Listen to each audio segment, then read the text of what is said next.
আমার একটা বন্ধু ছিল রাব্বি। ও আমাকে প্রথমবারের মতো ফেসবুক আইডি খোলা শেখাচ্ছিল। এখন তোর নাম দে, জন্ম তারিখটা দে। আরে কি লিখতেছস? আমার নাম? তোর আসল নাম যদি ফেসবুকে দেস, তোর ফ্যামিলি মেম্বাররা দেখলে তোরে খারাপ ছেলে ভাববে না? তাহলে কি দিব? ব্যর্থ বালক দে।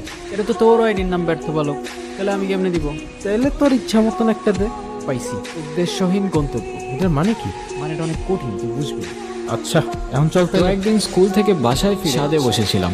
রাব্বির কথা মতো ফেসবুকে র্যান্ডমলি ফ্রেন্ড রিকোয়েস্ট দিয়ে যাচ্ছিলাম। কিছুক্ষণ পর হঠাৎ দেখলাম একটা মেয়ে ফ্রেন্ড রিকোয়েস্ট অ্যাকসেপ্ট করছে।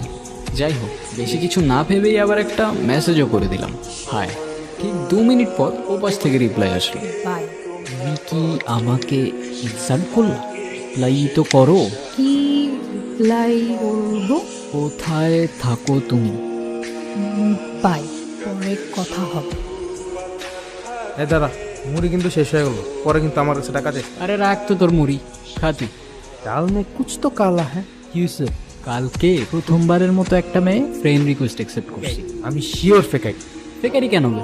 এর আগে একটা মেয়ের সাথে 3 মাস চ্যাট করতে এমবি কিনে রিচার্জ করে দিতে বললে রিচার্জ করে দিতে, আবার পকেটের টাকা চুরি করে। তারপর? তারপর আর কি, আমাদের ক্লাসের ফাইনের ফেক আইডি ছিল। আমি শিওর তোর এটাও ফেক আইডি। আরে ধুর, কি বলোস? নাম্বার চাই দিস, জীবনও দিব। বাড়িতে ফিরেই একটা টেক্সট করলাম, তোমার নাম্বারটা দেওয়া যাবে? আসলো 22 মিনিট পর। সরি, অচেনা কাউকে আমি আমার নাম্বার দিই না। বুঝতে পারছি, এটা তোমার ফেক আইডি। ফেক আইডি মানে? লাই দিব না এখন। ওই হ্যালো, রিপ্লাই করো না কেন? দেখো আমার কিন্তু মেজাজ খারাপ করো না, ভালো হবে না বলে দিলাম। এই তোমার নাম্বার দাও, আমি কল দিচ্ছি। এই নাও। হ্যালো, ফেক আইডি এটা না? আমার তো তাই মনে হচ্ছে না। আর এখন কি মনে হচ্ছে? এখন তো মনে হচ্ছে হয়তো রিয়েল আইডি। এখনো হয়তো? দুইটা থাপ্পড় মারলে না একদম সব হয়তো টয়তো বের হয়ে যাবে। ওই হ্যালো, বয়স কত তোমার? কিসে বড় তুমি? আমি ক্লাস 8। তুমি যদি ক্লাস 8-এ বড়, আমি তোমার সিনিয়র। আর সিনিয়রদের সাথে রেসপেক্ট দিয়ে কথা বলতে জানো না? সরি, আমি আসলে তো সিনিয়র টিনিয়র মানি না। যে আমাকে রেসপেক্ট করে আমি তাকে রেসপেক্ট। আচ্ছা, তোমার নামটা এত কঠিন কেন? মৃত্তিকা, তোমার নামটা অনেক কঠিন। আচ্ছা, কোচিন হলে তুমি একটা নাম দিয়ে দাও। তোমাকে আজকে থেকে আমি মিতু বলে ডাকবো। কিন্তু নামটা কিন্তু অনেক কিউট আছে।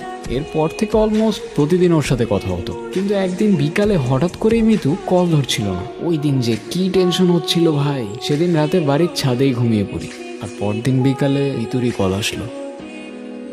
হ্যালো মিতু, তুমি ঠিক আছো? তোমার কিছু হয় নাই তো? না, কি হবে আমার? কালকে সারাদিন তোমার ফোন বন্ধ ছিল।